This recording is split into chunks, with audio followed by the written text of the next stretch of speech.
Good morning and welcome into Fantasy Football Live here in Week 16. I'm Amanda Borges and I am joined here on set by Andy Behrens and Tank Williams. And this week, we've got our special guest, former in the house. Army Green Beret and NFL long snapper Nate Boyer. It's actually just Nathan, okay? It's only Nate. It's not Nathaniel. Yeah. What is it? Is it Tank Annual? Hey, well, my middle name is Nathaniel, so that's why I'm calling you Nathaniel. That's all right. Mama call you Nathaniel. I'm gonna call you Nathaniel. It's championship weekend, guys. It is. How does it feel? Championship. I'm in it.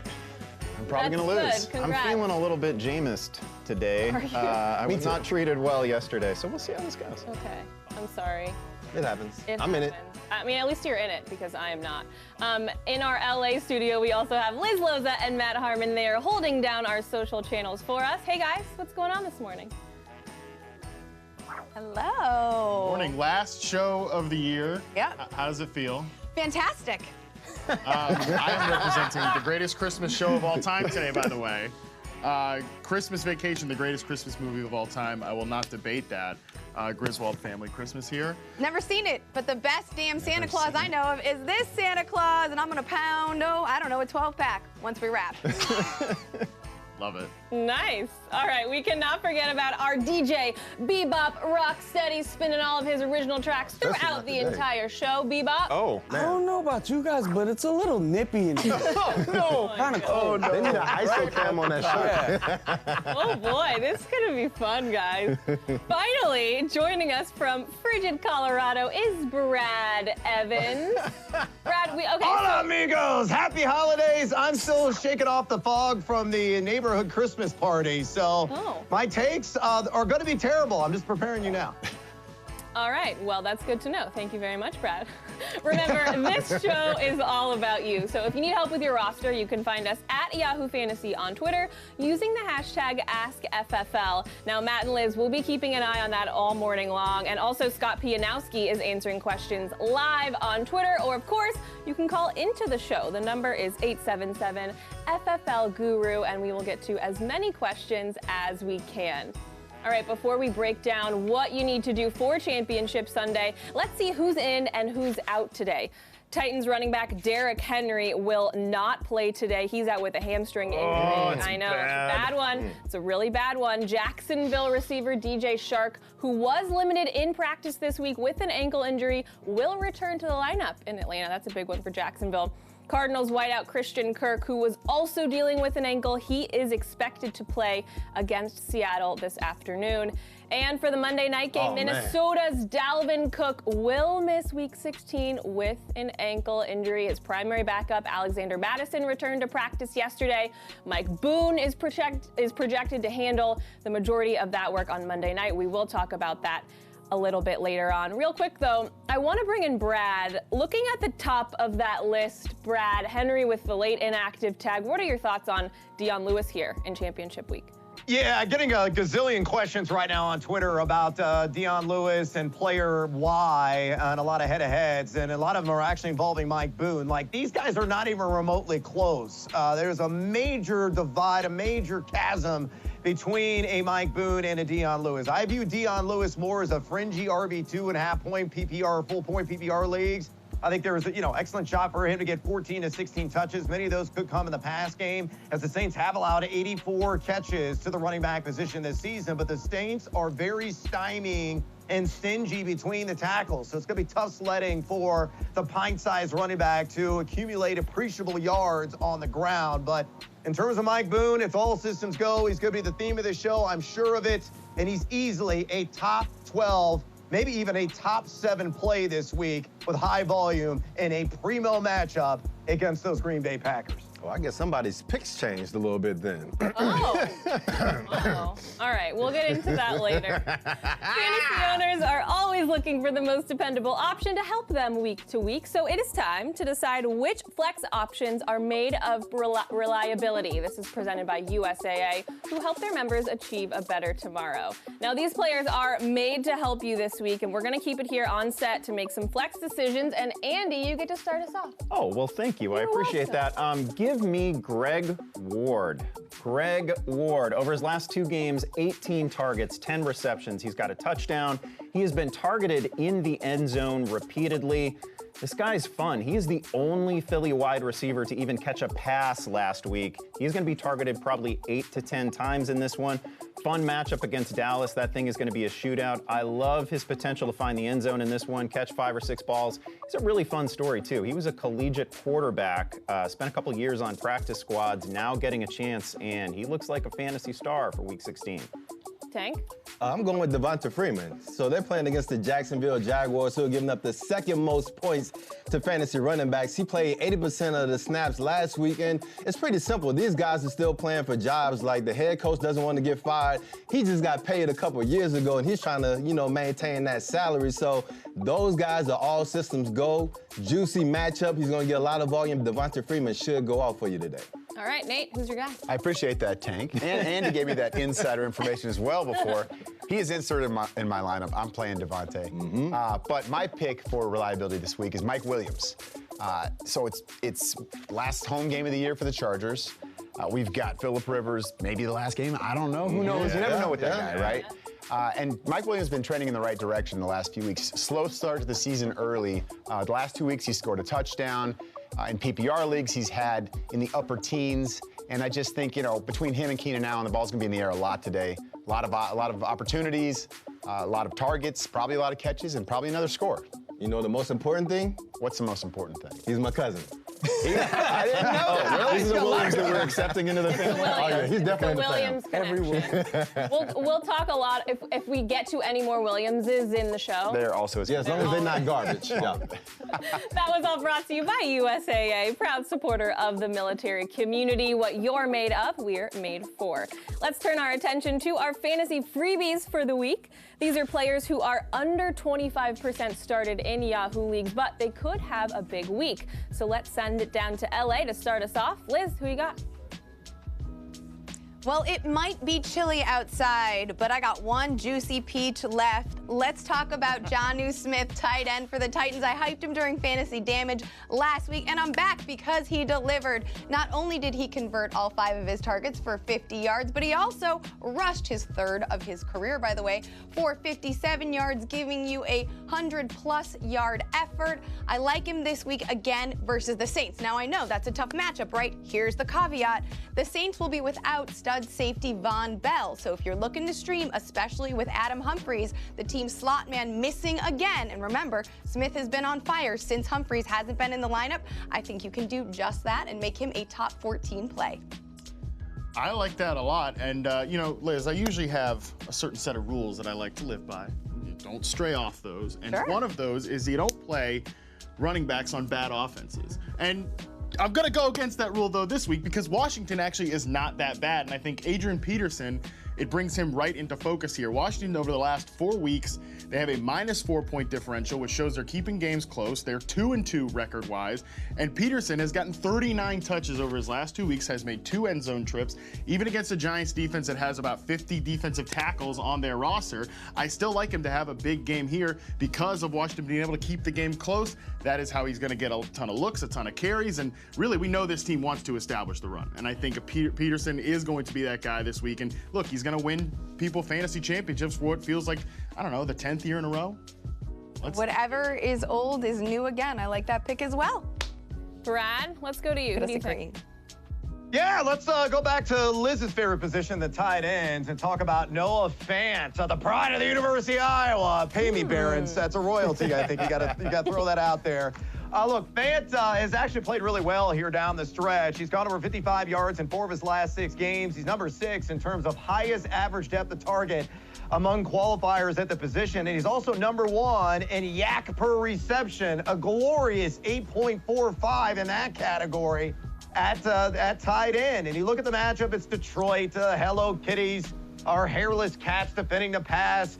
They have allowed the most total air yards, the highest ADOT of any secondary in the league. And what we know about Drew Lock is this. Going back to his days in Missouri, he feasts on the meek and folds against the mighty. This is definitely a meek opponent that he can put a knife and fork in, and I think Noah Fant is going to stand as one of his biggest beneficiaries in the process. So Fant, I believe, goes for at least 65 yards and also finds the end zone in a game with some sneaky shootout appeal. Thank you very much. Time now for our first quick slant of the day. Now, we touched on the Derrick Henry news earlier this morning, but there's still plenty of fantasy goodness here. It's a battle between a record-breaking quarterback and a QB who has the best passer rating of all quarterbacks in 2019. Drew Brees has Michael Thomas and Alvin Kamara. Now, Ryan Tannehill has rookie receiver A.J. Brown, who has been crushing it. What are we looking for here? Yeah, by certain statistical measures, there aren't two better quarterbacks in the league, right? Ryan Tannehill leads the NFL in yards per pass attempt. That's kind of crazy. Ryan Tannehill. I know. I got to wonder how he's going to be affected by the loss of Derrick Henry because so many of the good things that they've done have come off play action. His passer rating on play action is over 133. Now you've got no Henry in there. You've got a back who averages a yard and a half less per carry. I don't know. How you feeling about Tannehill today? I feel like the Titans are shutting it down. I mean, perfect example is that Derrick Henry had the hamstring. If they were still in playoff contention, he was going to play. They're not, so they shut him down. That offense runs through the running game, and so with no play action, the Saints defense is going to ISO Cam on A.J. Brown, so there's going to be Lattimore, Brown. Corey Davis hasn't shown us anything. Jonnu Smith be able to do something, but I feel like that offense is going to be limited. At the same time, that New Orleans offense is going to continue to be aggressive because they're trying to go after records. They got to win. Yeah, they got to win. Any concerns about Drew Brees on the road? Drew Brees on the road? No, actually not. Good, good. Brees, he won incompletion last week. You know, I mean, he's unbelievable, and he's only getting better with age. There's very few people that can do that. To speak on Tannehill, I do want to say, maybe the Titans are shutting it down, but Tannehill's playing for that Nick Foles money right now. True. You know what I mean? Yeah. So I think he's looking to have a big game. You know, and maybe he'll run it a few extra times because of that. You know, or whether that's scrambling, making a play, or maybe they'll just call his number. I don't know. And that Titans secondary is still beat up too, so that could have some shootout potential. Any predictions for Kamara? Has not found the end zone since September. That's Really bad. just sickening. Bad. Latavius gets a lot of burn too. I think it's going to be a Kamara-friendly game, but it's hard to predict anything different from what we've seen over the last month or so, which is pretty much a lot of usage, 5-6 catches, no TDs. Taysom Hill taking the TDs. Right? Oh. Right. Let's get a check of our social channels to see what kind of help you guys need this week. So Matt and Liz, who are you helping? Yeah, saw a question on Facebook from one of our users with a couple of great emojis. Obviously, the cheese emoji for the Packers, which makes sense, and then the classic eggplant, which you gotta use that when you can.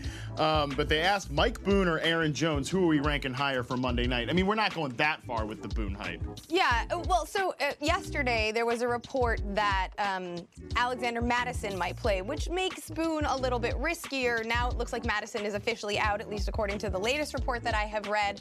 So Boone now gets another bump. But I still have to agree with Matt here. You're going to go with Aaron Jones. I know that his usage, particularly in the passing game, has been up and down and maybe not as steady as we would like, but it's going to be hard for me to sit as someone who has probably gotten you to your fantasy Super Bowl. Yeah, I totally agree. Like, I'm not willing to go that far. Now, Peter from Facebook wants to ask, DeAndre Washington, Jarvis Landry, or Michael Gallup? And I think DeAndre Washington personally is like more of a floor play. Yeah. I don't expect a great ceiling from him. Between these three. Between these three guys, It's a yeah. flex?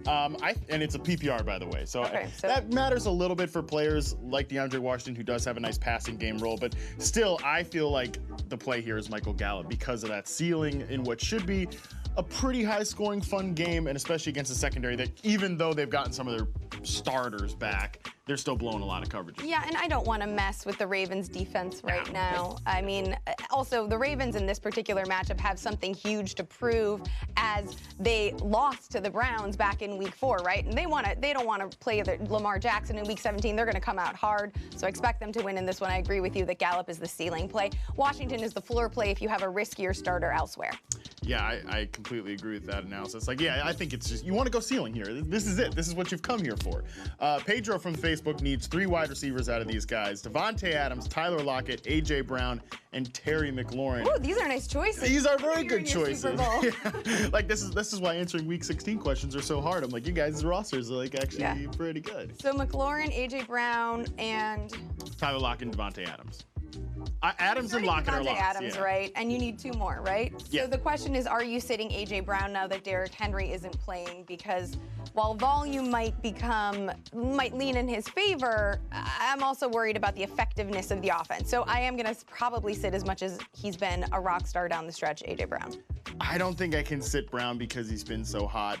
McLaurin has a great ceiling, though. I will admit to that, especially because not only has the Giants secondary been bad all year, they're replacing a lot of players as well. No Janoris Jenkins in And this one. let's give Dwayne Haskins a little credit here. He's looked functional of late. I think the more I talk about it, for all the marbles, I agree. Sit A.J. Brown, go with Terry. Oh, I thought you might actually sit Tyler Lockett on that one. Oh, no, never. I can't. All right, so A.J. Brown, you're sitting. So yeah, keep it plugged in all day with our chat. Use those emojis, and we will make sure to answer your very pressing fantasy questions. Thank you very much, guys. It is time for our first commercial break. When we return, we'll go over or under on Aaron Rodgers. Stay with us. Oh, some nice That a beat? holiday That's one of your beats?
We're back here on the Week 16 edition of Fantasy Football Live. They are laughing at me because we're talking about how I'm last in all my fantasy leagues. Anyway, it's championship week for the rest of you. Let's get into our first over-under. This is where we take a player and a stat, and our experts decide whether they'll go over or under that total. So we start with Aaron Rodgers. The Packers can clinch their first NFC North title since 2016 with a win today. Now, aside from the real-life game, in fantasy, Rodgers has fluctuated a bit in points. The last time he went over 15 was against the Giants a few weeks back. So the question today is, will he go over or under 19.9 fantasy points against the Vikings Monday night? Andy, you're up first. Yeah, he's hardly fluctuated lately. He hasn't reached 250 passing yards since week 8. He's only reached this fantasy total once in his last 6 games. He's great. I've got no real issue with Aaron Rodgers. His receivers, however, not necessarily separating as you'd like. He's at the top of the league in throwaways right now. I don't expect him to get there against a Minnesota defense that allows the 12th fewest fantasy points to opposing quarterbacks. I would hate to be in championship week needing like a 3-touchdown performance from Rodgers. I don't think it happens. Under. Brad?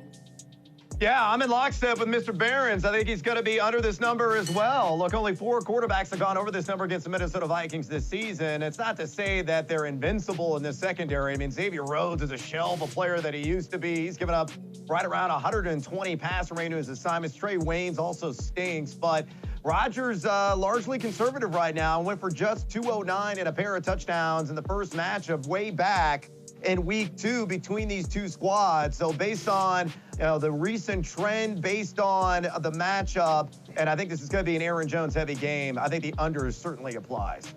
Liz, do you have your broom? I do have a broom, and I'm going to sweep and then fly away like a Christmas witch on it because I do not believe that Aaron Rodgers will go over 300 yards and 2 touchdowns. He, in fact, has only been a top 12 producer 5 times out of 14 starts. And let's take a look at those defenses. Oh, Detroit, Oakland, Kansas City in the game in which they were without Chris Jones and Frank Clark. Philadelphia at the top of the season when they were without all of their starters in the secondary. And as Amanda mentioned, most recently Giants, and we know that that's a burnable secondary. So I love also that the fact that the Vikings are playing at home. They are a much better team at home than they are on the road. Under. All right, thank you very much, guys. Now, if you want to make your own bet related to the Green Bay QB and get some boosted odds, all you have to do is sign up at betmgm.com/Yahoo and make sure you check out the Yahoo Sportsbook specials. Plus, if you deposit $10, you get 100 in free bets. Ooh. Yeah.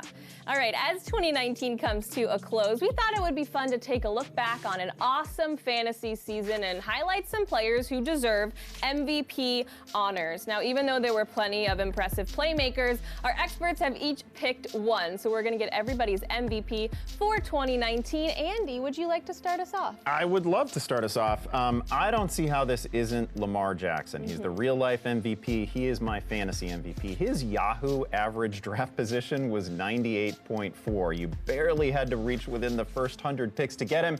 He has 7 different games this season with at least 30 fantasy points. That's ridiculous. No other player in the league has more than 3 such games. Leads the NFL, obviously, in touchdown passes. Oh, and he would also be the RB14 just based on his rushing stats. He has over 1,100 rushing yards, 7 touchdowns on the ground. It's been a ridiculous season for him. He is a one-man revolution. He's my fantasy MVP. Tank? Oh, well, Andy just talked about the fantasy MVP. I'm talking about the fantasy god, Chris Godwin. I mean, he's in a similar boat to where, I mean, he was getting a little bit of hype before the season, but, no one expected him to finish second behind can't guard Mike in fantasy points. I mean, this dude had 86 receptions, 33 yards, and 9 tubs. Dude is a beast.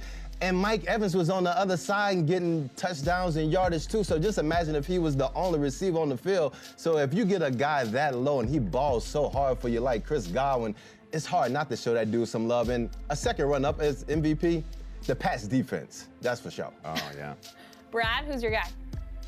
Yeah, mine is somebody who is certainly divine in New Orleans, and that is one Michael Thomas. Can't guard Mike, it certainly applies. Nobody can stop this guy the entire season. He's on pace to shatter the single-season catch record established by Marvin Harrison years back. I mean, listen to his average line per game. 11.1 targets per game, 9.5 receptions per contest, 110.9 yards per game with 8 total touchdowns. He's caught 85.8% of Drew Brees' intended looks. That is absurd. 0.40 fantasy points per snap. That is number 1. And the number 2 is a pretty distant one in Tyreek Hill at 0.36. There is nobody in the league at wide receiver who's got a higher floor. Hell, you could argue maybe outside of Christian McCaffrey, there's nobody in fantasy football that has a higher floor than Michael Thomas. He is the Zeus of wide receivers and a clear-cut MVP in fantasy land in 2019. Liz? So I interpreted this to mean as a player who ended 2019 as an MVP. So I'm going to talk about Zach Ertz because heading into the season, there was some concern that he wouldn't be able to ROI on his 3rd-round draft pick because of volume now that the Eagles' receiving core was back to health. Well, history done and repeat itself because those guys dropped like flies, and Zach Ertz was the beneficiary. He has, in fact, drawn double-digit targets in 5 of his last games, and he's been at least a top 5 fantasy producer, save 1 week from weeks 9 through 15. My goodness, he is on pace to, in fact, be the 2nd most productive fantasy player at the position for the 2nd year in a row. Matt? Yeah, for me, this one is Christian McCaffrey because I know obviously he's one of, if not the best player in fantasy this year, but remember I don't know how many times before the season I said you can't really go wrong at the #1 pick, whether you want to take Alvin Kamara, Saquon Barkley, or Christian McCaffrey. Well, now we know there was one clear right answer. You could definitely go wrong with Kamara, and I did it myself plenty of times. You could go wrong with Saquon Barkley, who was, for a stretch there, if he was not healthy, he was one of the worst running backs in the league.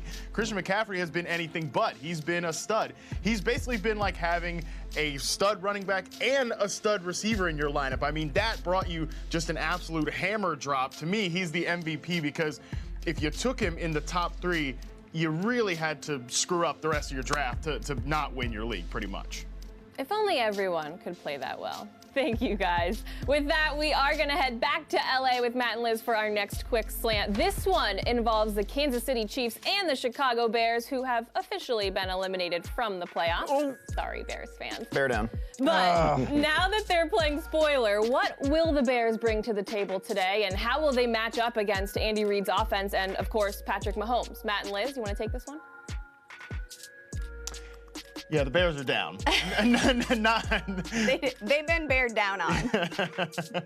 I think like Patrick Mahomes is coming off one of those games where like 23 points in the box score, whatever. But I mean, this offense looked tremendous in the snow. He had his signature moments. Yeah, you could definitely say that. And I mean, they still don't really have a running game, which that's been kind of the weaker point for the Bears all season. But I don't really care that much. I mean, neither of these backfields are particularly. I mean, Damian Williams is going to be back, and I believe he's averaged around 9 carries per game when healthy, maybe 1.5 catches, right? So you're not going to get much there.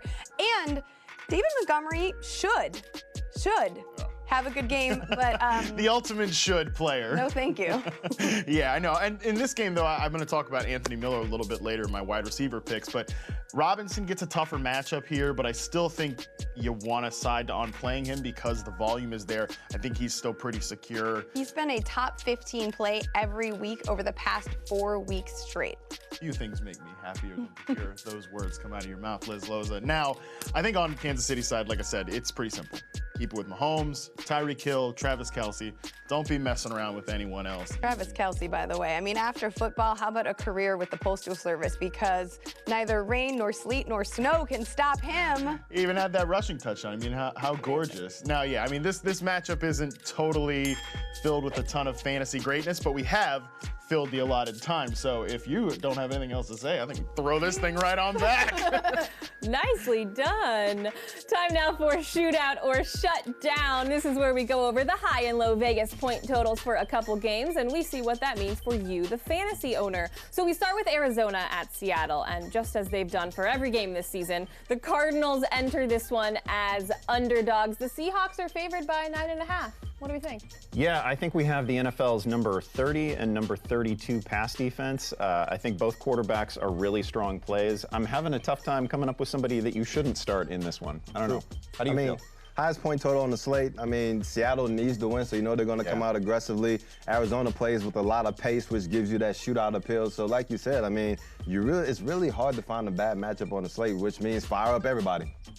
Kenyon Drake is coming off like a 1,000,000 touchdown game, a 4-touchdown game. Did he have 1,000,000? It rounds up to 1,000,000. Yeah. How do you feel about him? I'm playing him. I feel really good about him. You know, I think, especially with Christian Kirk being out, and like you said, like the defensive has struggled. Seattle's defense, even, we always think of it as this lockdown D. It's had its concerns this year, and they're banged up. Yeah, I think across the board, I think it's going to be a shootout. Yeah, Seattle will turn you over, but they allow over 270 passing yards per week. All right, so we also have Detroit at Denver. Both teams are eliminated from the playoffs, and they're both now on their third QBs of the season. There's awful. Yeah, this is pretty awful. So bad. We got Kerryon Johnson coming back. We think probably not to a full workload. He wasn't really spectacular early in the season. I can't imagine starting him in the fantasy playoffs. Really, on the Detroit side, I can only start Galladay. And you still have to when you put him in your lineup. Gets a matchup with Chris Harris. Chris Harris, though, on the season, allowing a passer rating against him like 118. He hasn't been spectacular. No, he hasn't been good at all. I mean, I think most of the picks that I'm looking at is on the other side of the ball. Yeah. The only thing I worry about is if Detroit can put up enough points to kind of make Drew Lock and that offense have to come out of shell. I mean, they're really bad against the run, so you can see a path where Philip Lindsay is just getting the ball and they're just running it down that throw. But if Lock has to throw, Noah Fant, Cortland Sutton, like they have really great matchups against Detroit. I like the Denver defense. That's I'm about playing the Denver defense. Okay. Selfishly, I don't Yeah. want Drew Lock to have to throw the ball. Yeah. I want them to be able to just grind it down on the ground all day long because Detroit's doing nothing. You know, maybe a few turnovers, a few extra points for me. But yeah, I picked Denver up off waivers this week.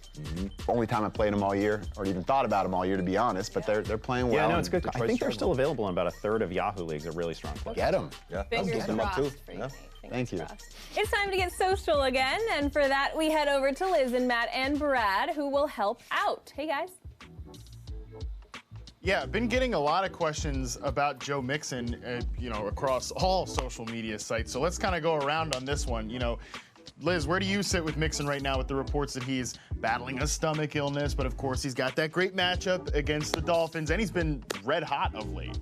I am not willing to downgrade Mixon at all. Stomach bug or not, this might be his flu game. He has been an absolute beast behind an awful offensive line attached to a putrid offense. In this matchup, I expect him to shine. In fact, Bill Belichick said earlier this week that Joe Mixon was the best damn running back in the game right now. He is a top 5 play for me. Oh, so you have no hesitation. So I was going to throw it up against guys like Mike Boone, DeAndre Washington, like those fill-in guys. No, you're way over that. He's a top, maybe a top 7 if I'm downgrading him. Some Imodium, a couple of Tums, he fine. All right, well, Brad, where do you stand on Mixon with this report? And do you like him over guys like Mike Boone, DeAndre Washington, these little fill-in, Deion Lewis type backs? Well, we've all fought through the Miami flu at some point in our respective careers. So these things happen in Miami. It's a party town. It's a community. Maybe he's sick. Maybe it's something else. Maybe he's got a strong IV drip, and that's what we're all hoping for. But I'm a little bit more bearish than Loza. I still think he is a back-end RB1. But let's say you got Mike Boone, right? And you are juggling between those two right now, knowing the uncertainty, the unknowns that are surrounding Mixon. If he is indeed incredibly sick, he could be limited in this game in some form or fashion. We know that Alexander Madison's out. We know that Dalvin Cook is out. We know that Mike Boone is going to be the primary running back between the tackles, and I think his floor is 70 yards and a touchdown. So I would pivot away from Mixon and go with a Mike Boone, just knowing that there's some risks attached to Mixon as it currently stands. But I do somewhat agree with Loza not to overreact and downgrade him so far that he's on your bench. Thank you very much, guys. Yeah. Oh, sorry, Matt. Yeah, I mean, I think that makes a lot of sense. No, that's all right. I was just going to say, I think that makes a lot of sense, Brad. Like, I think you keep him sort of in that top 12 range. But, a guy like Mike Boone is really tempting. But I don't think I'd just immediately throw him on your bench because of that matchup. We'll do one more question here from the old social channels. Now, this one I really like because it involves Marlon Mack, who I'm a little hesitant on.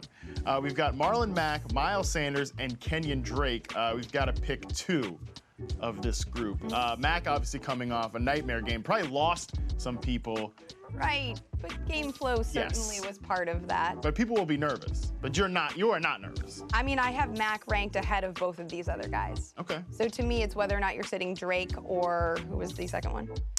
Miles Sanders, right? Yeah. So, I mean, can you sit Kenyon Drake after he probably got you here? Yeah, this is the thing, right? Can you do that? I don't know. I think I'd play Kenyon Drake over Marlon Mack. I just think the Colts right now, look, they're a bad team just as much as Carolina is a bad team. I believe they're third to last in point differential over the last 4 weeks. They've been getting trounced. And I mean, I don't know that we can really guarantee that they're going to be able to control this action against Carolina. So I'd play Kenyon Drake and Miles Sanders because I'm more comfortable with their roles. The fact that they're really not going to get game scripted out. I don't know. Carolina's real bad. Will Greer's the starting quarterback. Are we expecting that much fight back? I don't know. Marlon Mack, to me, is going over 100 yards, maybe even 2 tubs. Lock start. If I'm sitting anyone, I'm sitting Kenyon Drake. He got you here. That doesn't mean you owe him anything. God bless. Brad, where do you stand there? No, I'm with Loza here. Marlon Mack's must-start material in my estimation. I got him ranked as a top 10 running back. I mean, Carolina is horrendous. That's putting it kindly against the run. And, this Colts offensive line is still a top 10 run-blocking unit. I think this is going to be a hotly contested game, unlike what we saw last week in the lopsided affair against Drew Brees, historic night there on the Bayou. And I agree, Will Greer, the last time we saw him, was on 61 preseason attempts, 6.3 YPA, completed 55% of his attempts. He was rough edge, and I think this plays perfectly into a positive game script for the Indianapolis Colts of Marlon Mack. Start him with supreme confidence. Thank you very much, guys. Yeah, I will not be here. Sorry, I'm I sending keep it back to cutting you, off, Amanda. I'm just so excited. Thank you guys. Appreciate it. It is time now for Off Their Game. These are players who are more than 50% owned in Yahoo leagues, but they could be off their game this week, and ain't nobody got time for that with a title on the line. So Nate, who you got? Who I got? I got Who Dat Nation. Ooh. I got Alvin Kamara. And I know that's a tough one. I mean, if you got him on your lineup, if you got him on your roster, you're probably going to put him in your lineup. It's Alvin Kamara. I mean, last year he was unbelievable. This year, he hasn't scored since week 3. He has 2 touchdowns total. We've got the Swiss Army knife in Taysom Hill. We've got all these other weapons, and Drew Brees is throwing the ball all over the park right now. Yes, he's going to throw a couple of checkdowns, maybe a few checkdowns, but I think those defenses, they still key on a guy like Kamara. I just think he's going to struggle, and you're probably still going to play him, but just manage expectations. Let's say that. Just be ready for that. Yeah, be ready. Andy. For me, this is Jarvis Landry. Cleveland is just a train wreck right now. We've got receivers yelling, "Come get me" at opposing sidelines during games, and I get it. Landry has been terrific this year considering his circumstances, but Baltimore, man, Liz mentioned it earlier. This is one of the 2 losses that the Ravens have experienced on the season, and I just think they are really going to avenge it. It's not going to shock me if Cleveland doesn't get to 10 points in this one. There's nowhere to hide if you're a receiver against that secondary. Humphrey, Smith, it's just a brutal matchup. I don't think he does anything today. Tank? I'm going with Le'Veon Bell. Don't fall for the banana in the tailpipe. Revenge game. Nah. Like, he's going against the Pittsburgh Steelers. They give up the 27th most points to running backs, which isn't a lot if you can't tell. 4 rushing touchdowns to RBs. And obviously, we see that Adam Gase really didn't want Le'Veon Bell on the roster to begin with, so you think he's going to try to feed him so he can show off against his former team? Nah, like Adam Gase, Le'Veon Bell, and all those cats ready to hop on jet skis and get to the offseason. So if you're expecting him to go off, you're going to be sadly disappointed. Aw. Well, sadly, another break for us here on FFL, but we'll get to your calls when we come back. Stick around. I'm ready for a jet ski. Yeah, that sounds fun. That's awesome. Be a jet.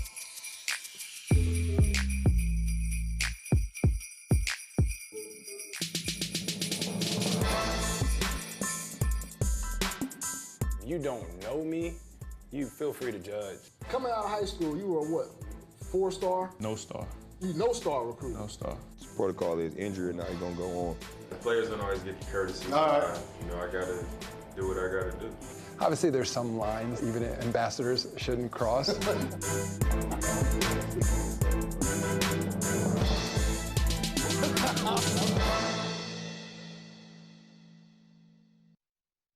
Have you always wanted to watch sports on your cell phone? Highlights. Long range 3. Let's go!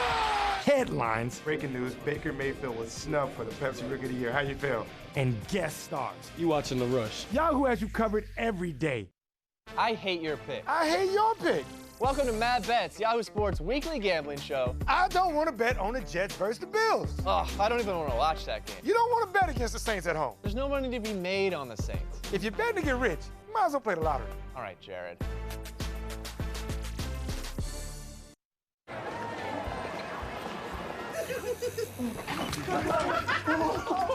This is so epic. Oh my God. Dude, we win Mardi Gras, bro. Make better choices. Choose Yahoo Daily Fantasy. Play for free, play for cash. Get your favorite team merchandise at Yahoo Sports Fan Shop.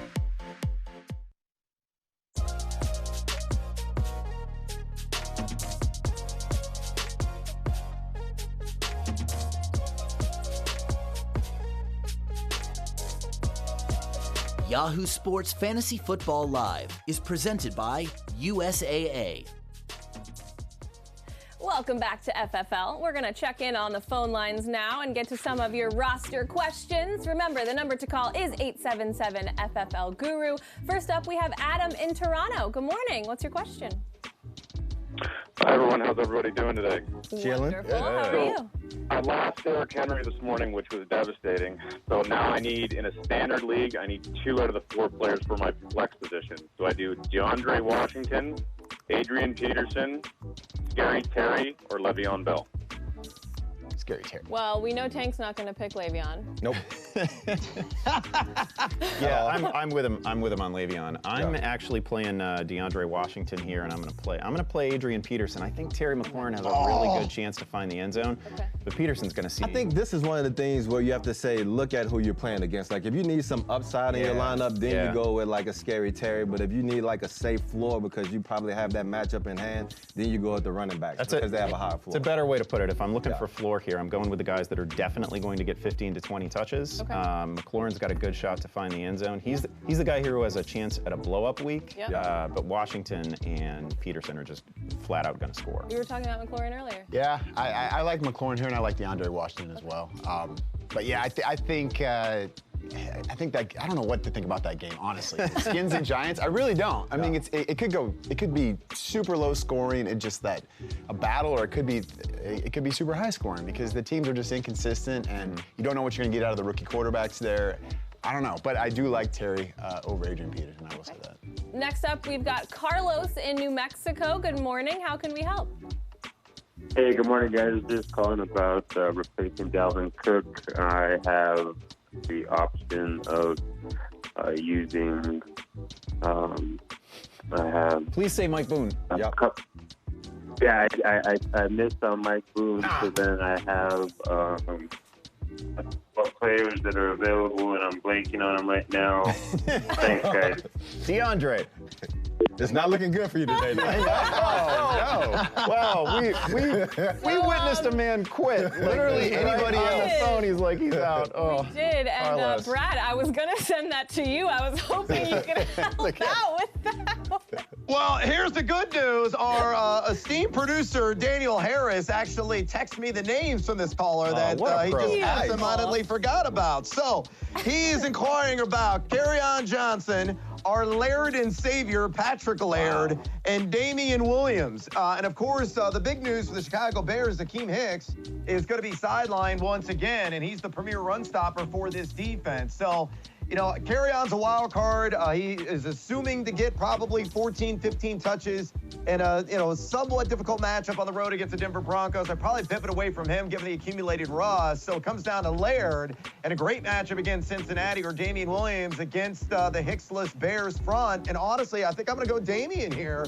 I just think there's more touchdown appeal in that particular case, knowing that Chicago is already thinking about tee times in the Caribbean. So for me, Damian Williams is the play out of the thrice. And you're welcome. We just saved your hide. I'm glad. I don't know. There's no shame. There's no shame in second place, Carlos. Somebody's got to finish second. Yeah, exactly. It's there for something. He could have just looked at the last name and knew who to play. Okay. Brad saved the day, as always. It is time now for Liz Loza to highlight some players who could really help you out this week. This is a segment we call Fantasy Damage. Hello, Liz. Hello. Well, there is no better way for me to close out 2019 than hyping Drew Lock, because I have been here for it all dang year. Drew Lock, by the way, has won 2 of his last 3 games and thrown multi-touchdown games when it wasn't snowing. He is single-handedly bringing respect back to the Senior Bowl and John Elway's reputation. Listen, here's the good and the bad of Drew Lock. He thinks he's better than he actually is. He is full of hero balls, and that may not be great IRL, but in fantasy, you like it, especially when he's playing against a Lions pass defense that's allowing the 2nd most passing yards per game, the 4th most fantasy football points to opposing quarterbacks, and has pressured the quarterback with the 5th fewest sacks in the league. Drew Lock, get ready, folks, is going to have himself a game this week, and he's only $30 in Yahoo DFS. If you're looking for a cheap receiver, how about $10 for something called Steven Sims? Steven Sims has managed to draw 18 targets over the past 2 weeks, while Washington slot man Trey Quinn has been sidelined. And he scored last week. This week, his matchup is absolute money against a Giant secondary that we've already talked about, and is also, per Sports Info Solutions, allowing 9.84 yards per target to the slot. He's also going to be covered by a safety named Julian Love, who has allowed 60% of his passes into coverage to go for over 80 yards. Steven Sims is the ideal fantasy damage pick in Week 16. Finally, if you're looking for a defense, Indianapolis Colts, they ain't that great, but they're only $16 and they're facing Will Greer in his first pro start, I believe. So I don't mind that at all. Thank you very much, Liz. Now, we'll help you even more with your championship lineups in just a bit. But first, let's take another quick look back at the year in fantasy football. We're going to have a little fun. We're going to get everyone's fantasy superlatives for 2019, and we're going to have Andy start us off.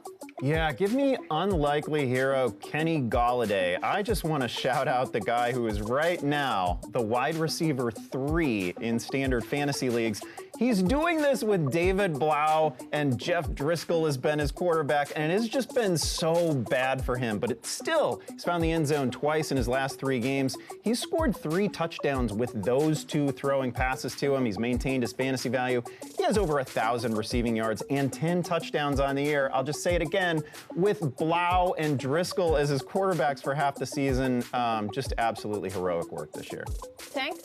Man, I'm going with Jameis Winston as the class clown. I mean, he's one of those guys where you don't know whether you want to love him or hate him. He has a lot of confidence. He always does stuff that makes you laugh. He does stuff that makes you cry, depending on what side of Jameis you're on. I mean, he'll come off and throw a pick, and if you're playing against him, you're like, oh, yeah, he's about to throw 5 picks, and then next thing you know, he throws 5 touchdowns in 1 pick. Or it's the reverse for the fantasy owner. So you never know what you're going to get with Jameis, just like a box of chocolates, and so that's why he's my class clown of 2019. Brad? Let's talk about Mr. December. Of course, following Mr. November, Andy Behrens. If you looked at his spread, it's hot, people. It's very, very hot. And that is certainly applied to A.J. Brown as well, player here over the last 4 weeks who has been #1 in fantasy with a bullet at the wide receiver position, averaging 111.8 yards per game with 4 touchdowns. Look, he's top 3 in every advanced analytic imaginable. Yards per route run, yak per reception, missed tackles per reception, yards per target. The dude looks like another Anquan Bolden or Andre Johnson right now. We'll see what happens today going up, of course, against the New Orleans Saints and Marshawn Lattimore. Lattimore giving up just a 61.5 passer rating to his assignment since week 5. But A.J. Brown is a budding superstar and a guy that has carried you probably to your title game. Liz? I think one of the biggest surprises, or at least the biggest values this fantasy season, has been Austin Eckler. Remember, heading into this year, there was all of this will he not Melvin Gordon talk, and Austin Eckler stepped in and absolutely produced. And even after Melvin Gordon came back and Wisenhunt was fired and the team relied on Gordon again, Eckler continued to hold value. He has drawn the 3rd most targets, caught the 2nd most balls, and put up the 1st most receiving yards among running backs so far this season. He is averaging 7.1 yards per touch, and he has been the 6th most productive fantasy player at the position. Austin Eckler has been an absolute bounty for fantasy players. And Matt? Yeah, for me, it's best draft day value, and it's Derrick Henry. The guy was going off the board in like the 4th round of most leagues, around RB20. Well, he's the 5th highest scoring running back coming into this week. And yes, it's a shame he won't get to finish the job here. However, that stretch he had from like late October to right about now, he has been straight up mowing down the competition like an unfair advantage in your lineup. I can attest to it personally because the teams that did make it to the playoffs for me, those were all the ones that had Derrick Henry on it. And the only reason that some of them didn't make it to the championship is because he offered a mere human level performance with 21 carries for 86 yards last week. Look, he doesn't catch passes. No one cares. He still averages over 10 yards per catch. He's been an absolute monster this year. And if you had him, you likely made it right here to the end. Thank you very much, guys. Let's help a few of our viewers out with some roster questions. We're going to send Andy and Tank over to the monitor to answer some flex questions from social media. Guys, it's time for Make Your Pick. Finally, we get to talk Mike Boone. Oh. Wow, okay. I was not prepared for that. Small look of fear on my face, perhaps. I'll take it. Mike Boone. We get to talk Mike Boone here. I'm just focused on you right now. I know, I understand. I'm just, all right. Kyle Kruger, Freddy Krueger, little step cousin, all right, yeah. Needs 2 running backs, 1 flex. All right, let's go. All right, here's your chance to make up with Le'Veon. Yeah, I'm kind of with you there. I'm definitely going to start Mike Boone. Man, this is hard, though, because I don't want to mess with Dion Lewis. don't like that matchup at all. The Saints rank number 4 against the run so far on the season. But Drew Brees is going to be pushing it, trying to make sure he maintains his record, and so can't guard Mike and get his record, which means that they're going to have to throw a lot to Deion on the flip side. Yeah, I'll take it, and now we need one flex. I'm not going to go Le'Veon in the flex, however. Nope. For me, you heard Harmon talk about him earlier in the show. It's going to be Michael Gallup. I think against that Philadelphia secondary, he is almost a guaranteed touchdown. Brian needs one flex. Oh, it's so simple when they just need one. I'd love to know who you've got at tight end. If Mark Andrews is an option at flex, probably Kelsey. Phillip Lindsay or DeAndre Washington, who's it going to be? I feel like the Broncos are in the smash spot. They're home, they're favored. I think Phillip Lindsay gets a lot of touches. I would rather go with him versus DeAndre Washington, where if the Raiders get behind, he may lose some, volume to Rashard. Yeah, to Rashard. There's just no way game flow gets away from Phillip Lindsay. I understand that. I'll go with that. Let's get to the next one. It's Mark. He needs 2 flexes. We've got Allen. We've got Parker, Sutton, Lockett. Oh, these are these are really good. In a half PPR. I can see why you're in the championship round. I can't sit Devontae Parker That's against automatic. the Bengals. That is just a beautiful matchup. And now it's 3 really good options. This is about as generous a pass defense as you get, but I'm going to side with volume and Keenan Allen. I mean, I think you can't go wrong. You'll side with volume and Keenan Allen. I'm looking at it from a standpoint where the 49ers won last night. Seattle needs to win to keep pacing, so I feel like Tyler Lockett, Keenan Allen, you can't go wrong with either of those guys. But we'll go ahead and go Keenan Allen for you. Let's do it. There it is. All right, we're now let's gonna do go it. away from the mistletoe before this gets. Time to pop it. Oh, that's. Oh, yeah. Slip the tongue, Tank. Slip it. I like it better when you don't leap into my arms. With that, let's get some gambling advice from our very own gambling guru, Brad Evans. Brad, what you got for us today?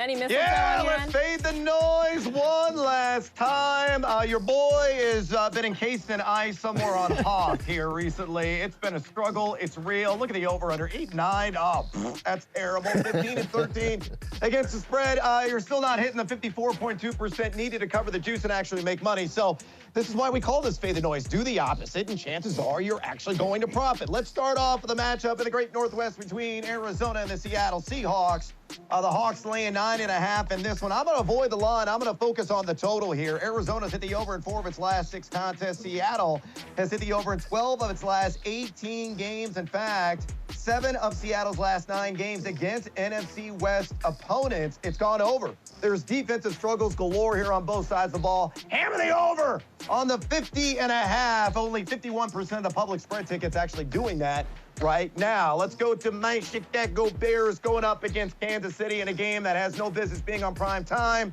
But here we are. This is why we drink. Let's talk about the Bears getting 5.5 in this contest.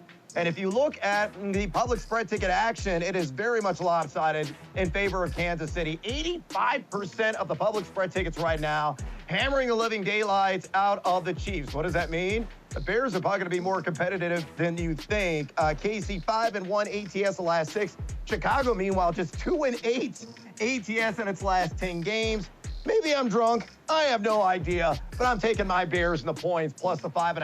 I think Kansas City squeaks out of Chicago with a field goal victory. Let's go to the primetime matchup on Monday night between a pair of NFC North opponents, and that is Green Bay and Minnesota. Now, Green Bay, 63% of the public spread tickets on the Packers in this one. 5-2 are the Pack against the spread in their last 7 road contests. Green Bay has also covered 2 of the last 3 in this series. It's that hook, man, and I'm telling you, it's going to come into play. I think Minnesota wins this game by a field goal. So give me Green Bay plus 3.5. And of course, this wouldn't be a Fade the Noise segment without a little player prop action. Let's stick with that Monday night affair and talk about Davante Adams. Will the esteemed wide receiver go over or under 84 receiving yards in this one at -117 in either direction? Over. That's exactly what he did in the first matchup between these two teams. He went over for 100 yards, as a matter of fact, 106 to be exact. Back in week 2, we know that Xavier Rhodes is straight up trash right now in terms of his pass defense, giving up north of 120 pass rate to his assignments. If Aaron Rodgers is going to have any success, and I think it's going to be minimal in this game, it's all going to flow through one Davante Adams, who will again hit at least 100 yards in this one and obliterate the over at 84. Now go out there and make that money, Team Lamos. The last fade the noise. Oh, for the final fade. I've made so much money betting against Brad over the years. Gonna miss that. So many college funds lost. With that, another commercial break for us. When we come back, we're going over or under on a Vikings running back you might want to consider playing this week. That's next.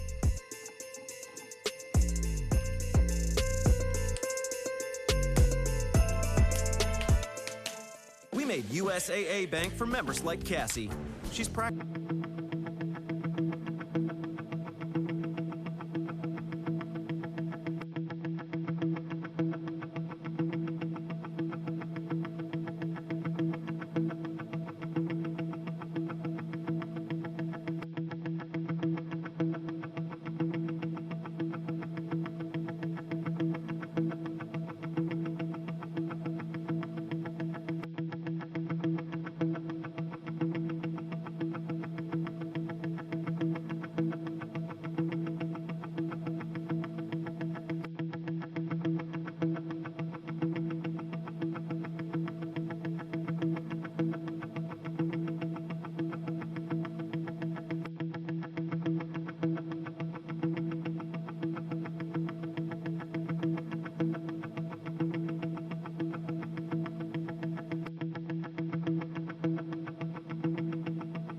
Welcome back to Fantasy Football Live. It's time for another over-under, and this one is centered around the RB3 in Minnesota, Mike Boone. We've talked him up this whole show, and as we said earlier, Dalvin Cook will not play. Alexander Mattison is also banged up, so Boone is the Viking to rely on to make plays in the backfield. Now, with that being said, let's make an educated guess on his final rankings for the week. We'll set the line at RB 15.5.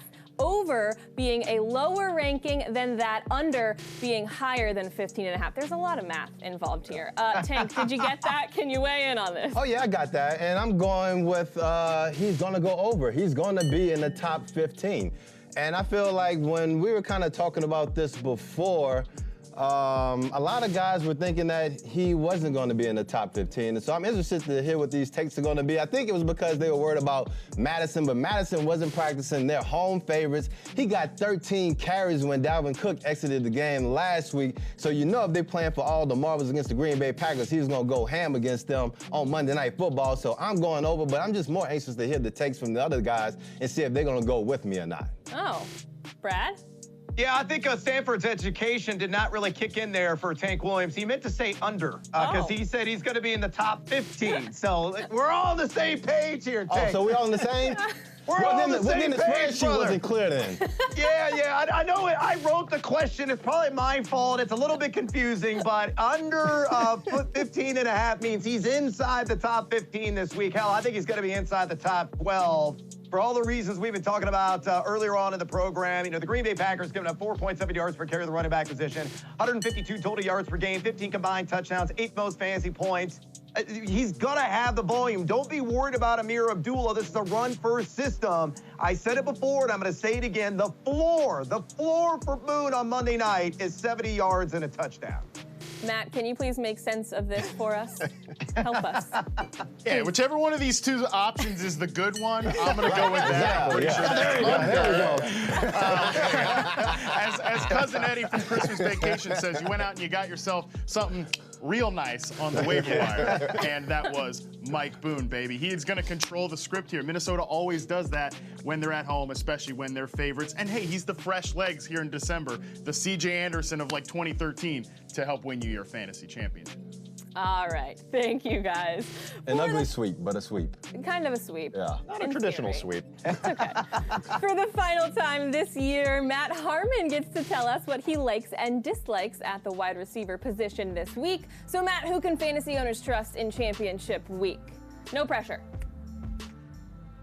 Yeah, no pressure. But I don't think it's a lot of hesitation to trust Anthony Miller this week. Doug Baldwin Light, as I've called him for like 3 years now or whatever, he is coming on here in his second season in the NFL. This guy is really emerging. He ranks 6th in the NFL in targets since week 11, and 5th in the NFL in catches. He has come on as a clear number 2 to Allen Robinson. I think these guys make a great wide receiver duo. And again, talked about that matchup earlier with the Kansas City Chiefs secondary, but they do have a little bit of a weakness over the middle of the field. The Chiefs allow the 13th highest passer rating to slot receivers this year. They also allow top 10 in catches to slot receivers, and they allow the most catches to tight ends. And of course, the Bears don't have any tight end of consequence on their roster, but I think those middle of the field routes, Anthony Miller is going to be running those. I think he's a guy you start with confidence, looking for either a ceiling or a floor. Now let's stay in the slot position and talk about a player I don't like. Don't really ever like Jamison Crowder, to be honest. He's just not my type of player. However, this week especially, I really don't like him against that matchup against the Pittsburgh Steelers. Now, traditionally, we think of the Pittsburgh Steelers as a good defense against slot receivers to target because they usually give up a lot of production. Well, not of late. Since week 12, they give up the 4th fewest yards to the slot receiver position and a 52.1 passer rating, second lowest in that span to targets going to slot receivers. So I don't think Jamison Crowder is a guy you want to chase really for either a ceiling or a floor, because I don't trust that Jets offense going against this Steelers defense. And again, certainly do not want to pick on the middle of the field with them because they've got a lot of really good coverage players there. All right, thank you very much, Matt. Now, if you need some help in your DFS lineup, don't worry. Tank Williams is here to save us all. So, Tank, your assistance, please. Ah, yes, we're going with my man, Andy Dalton, for the last ball on the budget. Now, ain't nothing like depending on the ginger fist for all the marbles. Now, he's going against the 9th. They give up the 9th most fantasy points to quarterbacks. We already heard about Joe Mixon having a little bit of issues with his tummy. And so he's going to have that perfect weather down in South Beach, too. So if Andy Dalton can't come down for you now with this perfect matchup and that $25, then he has definitely earned his name as the Ginger Fist. Now at running back, we're going with my man Mike Boone, who we already talked about before. I don't know if he's over, I don't know if he's under, but all I can tell you for sure is that he's balling, and he's only $16. So make sure you give him in your lineup. You gotta wait a little bit, he's Monday night, but he's gonna be well worth the wait. And at wide receiver, I'm going with my man, Scary Terry. And the only thing that's scary about him is the dude that's throwing the ball to him. I didn't know if Haskins could get it done, but against the Eagles last week, my man Andy Barnes talked me into it, and then he went ham, and so now he has another delicious matchup against the G-Men, and at only $22 with all the upside, I think Terry is a must-play in your lineup, especially for $22. Now at tight end, it's pretty simple. It's Jacob Hollister.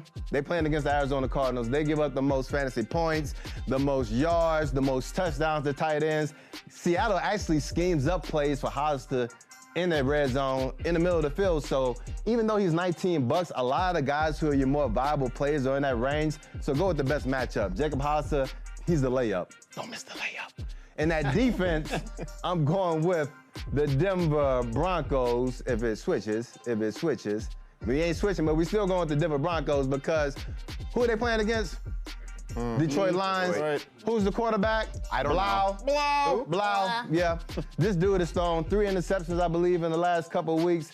Marvin Jones is out. They're going to be splitting carries between Carry-On, both. It doesn't really matter. Denver, they're playing at home. They about to smash $13. They cheap. Get them in your lineup. Now it's time to go ahead and get to this madness right now because Rev. Let's do it. All right, we're gonna take a look at I never got confetti. Come on, Borgeses.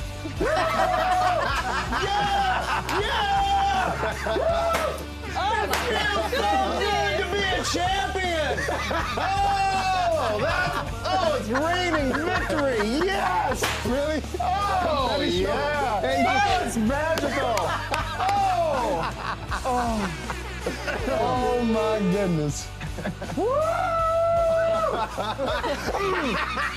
Come here, big fella. Wow, Andy. Good job, you guys. Wow. As beautiful as that performance was, Wow. look at what is behind us. Wow. Even That's more glorious. Hit us with the shirts, Joel. Oh, we all get a shirt? we get You get gear. You get a shirt. You Don't get a worry. shirt. You get a shirt. Oh my goodness. This is so I know ignorant. I love everyone it. at home is very Feels good, jealous right? right Feels now. good. Nate's gonna get a lot of use out of that. Gonna I be know that. some lucky person at Salvation Army that's gonna get an Andy Barron's shirt. Whoever that is. I'll sign that for you. I'll sign that for you. For them. Please for sign them. it. Can be FFL Please sign used. it.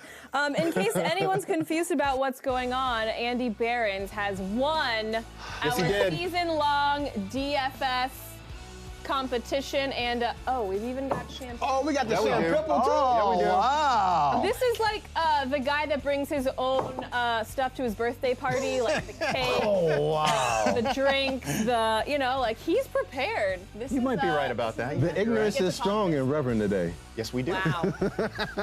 I don't even know how to move on from this. This is too fun. Congratulations. quickly. I'm very proud of you. Call the show. I am know you are. last, so I'm happy. Glad you could be a small part of it up here. Yeah. Wow. The smallest part. Okay, with that, there are lots of things we care about around here, including Andy winning, and we love him. But there are some things that Matt and Liz just don't care about. So guys, what are those things?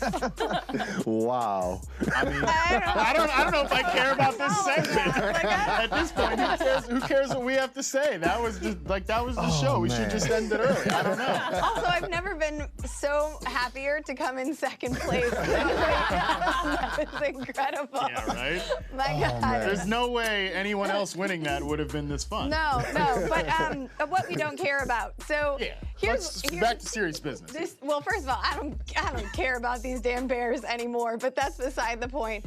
I don't care about either Kansas City's or the Bears' backfields because they're both a mess. David Montgomery should not be this much of a mess, but thank you, Matt Nagy, he is.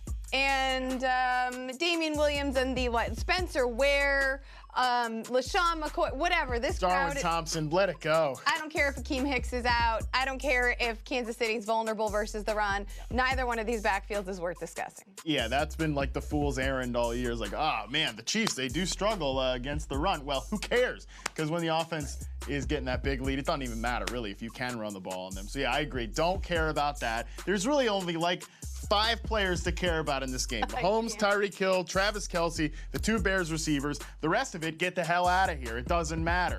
And I really I'd love to not care about watching Mitchell Trubisky anymore. I mean, I don't care about how many times we're going to have to hear, man, must be tough for old Ryan Pace looking across it. Get out of here, Ryan Pace. He was the youngest GM at the time that he was hired, and he staked his entire career on this person.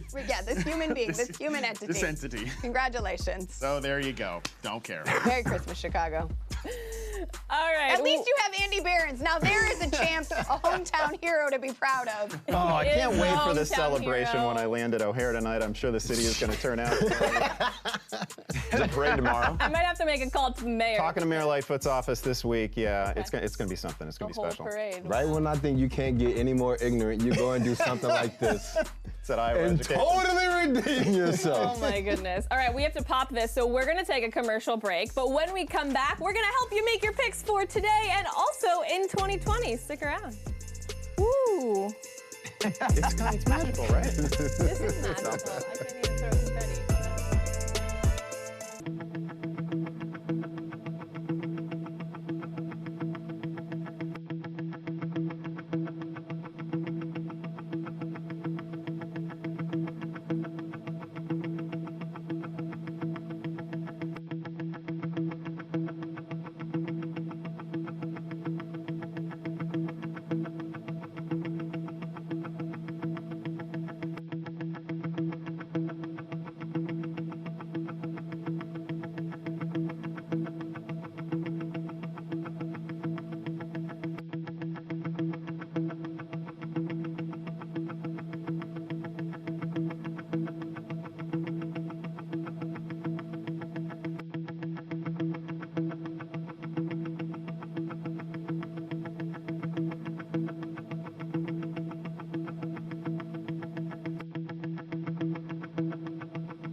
Welcome back. We know you need some roster help. It is crunch time, after all. So let's see what sort of questions Liz and Matt are getting in the chat. Hey, guys.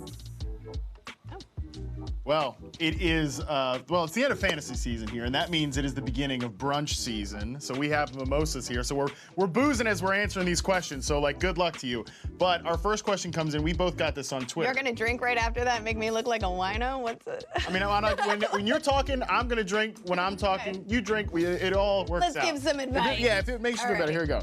All right, so do you want me to ask this one? No, I got it. Great. Derrick Henry's injury put our fella at the real slow one, interesting, in a hole. So they need a flex play here. Kenyon Drake, running back for the Cardinals, or A.J. Brown, of course, wide receiver from the Tennessee Titans. They'll be popping the bubbles if they win this championship. Okay, so here's the issue, right? You've got two players who have been on a hot streak. Hard to bench either of them, but when I look at the projected point totals per BetMGM, and I look at the fact that the line on the game for the Titans-New Orleans game has gone down, probably because of Derrick Henry, I am going to lean towards Kenyon Drake because I just think there's going to be more opportunities, especially since he does have a role in the passing game.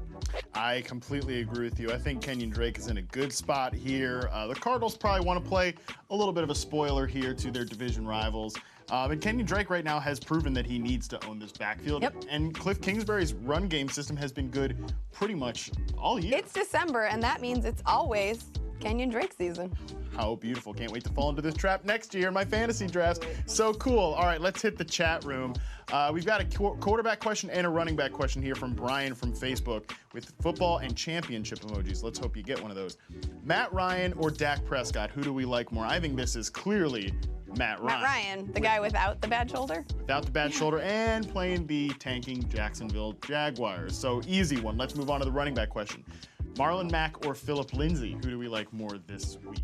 I still like Mack because I like the matchup for him. And Andy made a great point earlier about being hard to game flow or game script Lindsay out of this matchup. So he has a higher floor, I guess. But I just think that Mack's matchup is, he's in one of these smash spots, as we say in 2019. I completely agree with you there. Even if I'm not, there are some players I like more than Marlon Mack, and I'm a little worried about him. I still think he's the better pick here. So let's stay on running backs. Matthew Robertson asks us, and now his question just disappeared, so this is great, but I'm pretty sure he asked. Kamara, Devonta Freeman? Not that one. The one I was looking at was Mike Boone, Mark Ingram, and Phillip Lindsay, and Melvin Gordon. Oh. This is a PPR. Who do we like best out of this group? How many are we? We're only starting one? I think it's two. We're starting two. No, just one flex, actually, full PPR. I think the answer is Mark Ingram here. You're starting Mark Ingram. Yes. Yes, you're starting. Yes. Yep. If you can only start one, you're starting Mark Ingram. Yeah. Perfect. We did it. And he also says he's glad you're feeling better, Liz. Happy holidays. Well, happy holidays to you all as well. Let's do some things that are more important than. Cheers. Cheers. What a time. I We, really want to spill this. We've got some bottles over here, but we haven't popped them yet. So thanks for getting a head start. Come on, catch up. I know, we need to. We need to. All right, let's get to our final over-under for the week. Panthers wide receiver DJ Moore will be catching passes from a new QB this week. Rookie Will Grier will make his NFL debut against the Colts. And even though Kyle Allen wasn't playing the best football, he was finding Moore quite a bit. So we're going to go over or under on 77.5 receiving yards for him today against Indy. Andy, our champ, gets to start us off. Our champ is right. Picked up a little new hardware here. Oh my goodness, I'm not looking. DJ Moore, oh, you know you want to see it. DJ Moore, since the bye, has averaged 10.5 targets per game, 96 receiving yards. I know it's Will Grier. How much worse can he be than Kyle Allen was? Maybe he can be a little bit worse, maybe. Still, though, 96 yards per game lately. I am still starting DJ Moore, and I expect the Panthers to do what they do. I think he goes over. All right, Tank?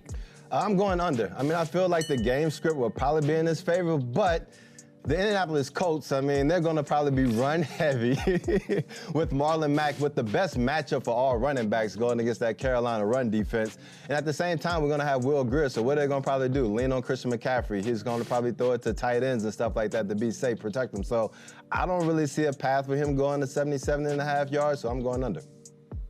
Brad?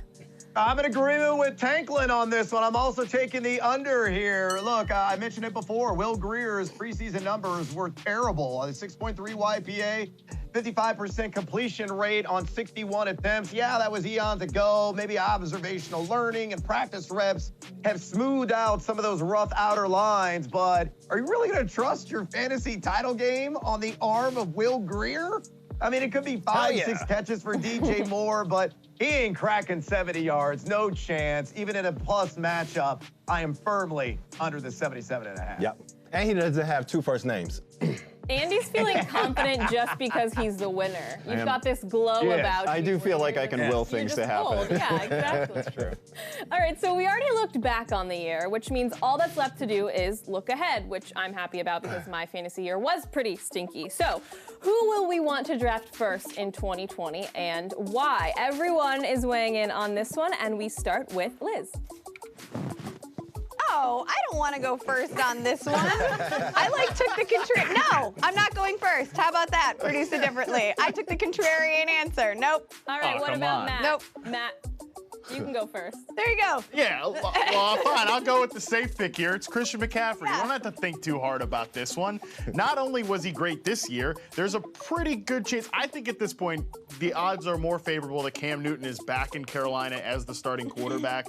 And that is good news for Christian McCaffrey. That is good news for the entire offense. Kyle Allen was total dust. I know that you could say, hey, look, he checked the ball down a lot. That inflated his volume. Cam Newton had no reservations about throwing a Christian McCaffrey before. I think if he's back, it'll be just fine. And regardless, I think overall, this is just the guy you can trust the most right now. He is the clear and obvious #1 pick. All right, Brad. All right, now I'll go. Oh, okay. No. All right. I guess I won't. It's Brad's turn now. All right.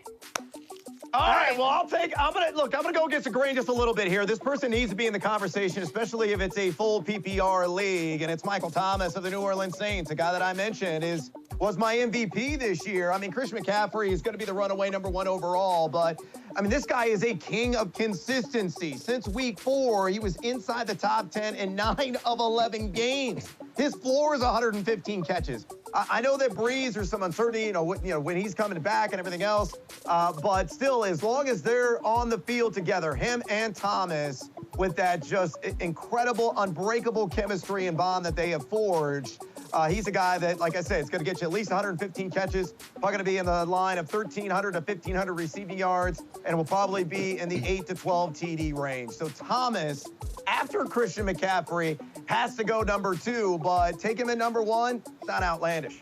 Liz, you're up. All right. So Matt, and probably more of my colleagues, are 100% correct in picking Christian McCaffrey as the #1 overall pick in 2020. But for the sake of argument, can we give a round of applause to Nick Chubb, who has been maybe the only thing that has gone right for the Cleveland Browns as the, wait for it, Matt, engine in Cleveland's offense? I mean, despite being part of this dysfunctional mess, Chubb has still managed 22 opportunities per game, even with Kareem Hunt in the mix. He's averaging 5.2 yards per carry for the 2nd consecutive season, and he's racked up the most rushing yards on the year, over 1,400, while also evading the most tackles, over 6 per game, behind one of the worst offensive lines in the league. He has dominated despite the dysfunction around him, and I think he definitely deserves at least top 3 consideration next year. Nate, who's your pick? I am going with a dark horse pick here. I like Dalvin Cook, and I know he's battled some injuries this year, and he had great production when he was healthy, obviously, even when he was banged up. But the reason that I like him is, well, several reasons. But first, I like that, over the years, it seems like a different guy sort of emerges in the season that just gets that high production week after week. It was Devontae Freeman a while ago, and then it was Todd Gurley for a couple years, and then Alvin Kamara, and we're bouncing around, and this year it's Christian McCaffrey, and it's tough to maintain that top spot. And I do think that in tow with that, defenses are going to adjust. They're going to play the Panthers differently. With Cam being back, maybe that's not such a good thing for Christian and total production. I know that's an outsider chance here, but that's my pick. That's who I like. I think Dalvin Cook is the guy. I think he's going to have a huge year next year and just continue to get better. All right, Andy. Yeah, honestly, I'd agree that Dalvin Cook is going to have a great year next year. I don't know how we're not picking Christian McCaffrey, though. We still have 2 games to go, and Christian McCaffrey is over 2,100 yards from scrimmage. He's averaging over 150 scrimmage yards per week. Leads the NFL in total yards, leads the NFL in touchdowns. It is really difficult for me to veer in any other direction. I'm still scarred by the 2016 Rose Bowl from this kid. He's great. He's my top overall pick. I don't see how it's anybody else. Tank? Let me take this. Let me take. Shirt back I'm taking this ugly shirt off so I can rep my man Christian McCaffrey once again. We're gonna go out with McCaffrey because he went to the best institution in the land, Stanford. He has the highest floor of anybody because he's so involved in the run and the pass game that he can't help but ball out on a weekly basis. He's an underwear model. He's giving melanin-free running backs. He's making them great again. Baker Mayfield. Yeah, exactly. Who? Baker Mayfield's an underwear model? Oh, he's done all kinds of stuff. Yes. Didn't they have that picture with him on a white You see tiger? McCaffrey, he's like Mark Wahlberg with the underwear, with the abs and all that, man. He's one of the sexiest men alive. He went to Stanford. He's a great American. All he does is throw up You're poking like the wrong bear. I love Christian McCaffrey. Great guy. I'm just saying, he's not the only underwear model in the He's a world. good-looking man. We all accept it.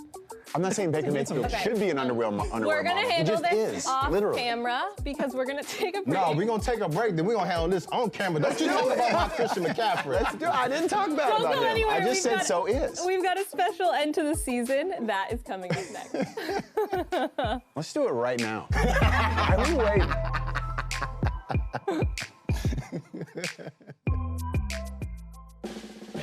We made USAA insurance for veterans like Kate.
Welcome back to Fantasy Football Live. Let's get one more check of our chat before we head out. Hey, Matt and Liz, what's going on over there?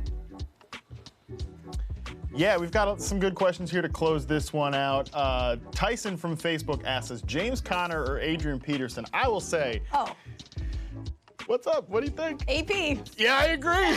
I'm not messing with James Conner. No, forget about it. Now, here, how about these banged up wide receiver ones? Rex from Facebook asks us, T.Y. Hilton or DJ Chark? Look, T.Y. Hilton, I think he's close to getting shut down, at Let's this do point, it. right? Chark. Come on. I'm going with DJ Chark, Same. yeah. So that's it. That's our chat. We had fun messing around with you guys all year, Fantasy Football Live. But make sure you come back for our final 2 halftime shows of the year. In the early games and the late games, we will be here mixing it up, giving you some last-minute advice, but more importantly, having a little bit of fun, Don't forget to use that hashtag AskFFL and those emojis. We like peaches and eggplants, apparently. Perfect. Aubergine. Thank you, guys. Now, before we say goodbye, we are going to say hello to a couple callers. So first up, we've got our buddy Dave in Wisconsin. Hi, Dave. How can we help? Hey, well, first of all, I want to thank you guys for the advice throughout the year. I think it's a good show, and you guys give me, like, reasons for why I should play or not play someone else. Appreciate that. That's why we're here. So how can we help today? Yep. My question is, it's a half-point PPR. I need 2 of these 3 wide receivers, Keenan Allen, Devontae Parker, or A.J. Brown. Ooh. What do we think? First of all, happy holidays, Dave. You're a big part of the show as well. I hate to suggest sitting A.J. Brown because I have a lot of confidence in him. He's been a breakout player this year. He's going to be a star, but I am going to sit him here. Your other options are too great. I got to play Devontae. I got to play Allen. Yeah, I think with Henry out, that throws a little monkey wrench into A.J. Brown. We really don't know what to expect. I mean, he could get the increased volume, but like Liz said earlier, that offense may be a little bit more inefficient, so I would go with the guarantee with Devontae Parker and Keenan Allen. Okay, next up, we've got Dina in New York. Good morning. How can we help? Hi, happy holidays to everyone. Howdy. I haven't spoken to you all since week 1, and here I am going for the championship. So here it goes. I lost Henry. I picked up Boone. Keeping that in mind, I need either A.J. Brown or Stephon Diggs for my flex position, and also Matt Ryan or Ryan Tannehill. And keeping in mind, I do have Julio Jones, and I am in a standard league. Brad. I'm actually sticking with the Titan stack here. I do like A.J. Brown over Stephon Diggs. I think there is a considerable amount of touchdown appeal here. And Ryan Tannehill is still a top 10 quarterback in my estimation, even without Derrick Henry. And I thought Barron's brought up a very smart, astute point on a radio show earlier today saying that Tannehill may lead the team in rushing today. Don't be shocked if he pads the bottom line with his legs. Alrighty, that is going to do it for our callers. I do want to thank everyone for calling in all season long. As Andy mentioned, you are a huge part of our show, so thank you so much. Now, as many of you know, a special member of our crew is leaving Yahoo Sports. Brad Evans has been a huge part of this show. He helped create Fantasy Football Live 14 years ago, and today is his last show with us. So our talented video crew has worked tirelessly to find the craziest and the best of Brad throughout the years to commemorate his time here on FFL. Yahoo Sports' newest fantasy expert, Brad Evans. What's up, Brad? Well, Rick, down in Jacksonville, I got a fading Dallas star that's going to drive your team nuts if you start him, and it's not T.O. Brad Evans here, your friendly neighborhood wiener. I am King Huevos of Fantasyland! It's not really a mullet. You look more like Heidi, but... It's magic. Kind of similar to this, isn't it? Oh, boy. Oh, yes, it is. Yes, Huevos, he got taste, my friend. The jingle bells are ringing. Whip out the tropical punch. Rudy Tooty, sit that booty! I want 2 hours of fantasy football goodness right here on Yahoo Sports. I'm starting to grease up the chest Unfortunately... Huevos, he got taste last week.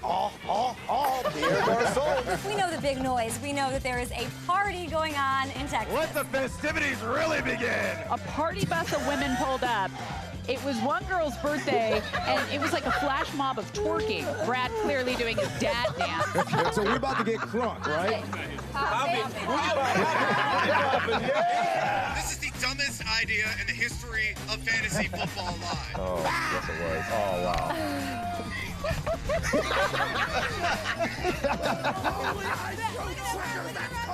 Consume the challenge. Brad. Dilly! Oh, yeah. Oh, yeah. Oh, give me a minute. And I do have Fred Jackson slightly ahead of. I'm feeling good. I can do some power squats in these jeans. I'm excited because I get to play Jim Cantori today. This is the latest Doppler radar imagery coming out of Central Illinois right now. You believe in the Mullins mania. Kirby. Nice job, Curb. Then go out there and make that money. Team Huevos. Plug your ears, Tank, because I'm about to bring the noise, fool. He did give me a black eye once, though. I don't know if I don't know if you guys knew that. But team effort. Team effort. Sorry, Good job, guys. fellas. Here we go. That's really it. had a bad week. Show's over, folks. I'm off the set. Where's your flag? Oh, yeah, here, I'll throw the flag. Oh, Brad, I have a feeling you have some words you'd like to share with us. Yeah, look, it's been 14 glorious years. I want to say a couple of thank yous. Thank you to, I think, the approximate 30 number of hosts that we've had on Fantasy Football Live over the years. I want to thank you to my fantastic colleagues for your love, your support, your friendship, your due diligence throughout the entire journey. And of course, the fans and our crew. I mean, our crew works so exhaustively on this show. They're geniuses. They're so damn creative. We have, morphed this little baby and reared it into a full-blown, grown-ass adult.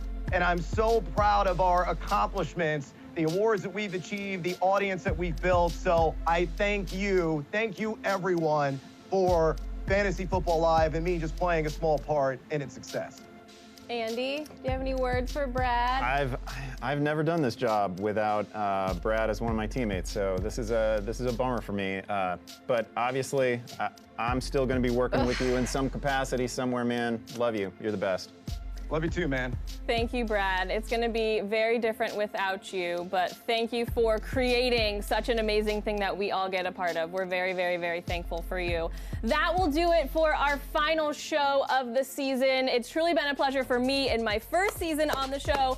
Brad, we will all miss you dearly. Thank you for everything. From everyone here in Sunnyvale and our team in LA, we thank you guys for being loyal to us, and we wish you the very best luck in your championships. We'll see you next season. Happy holidays. Happy New Year, everyone. Get the shit! Get the shit!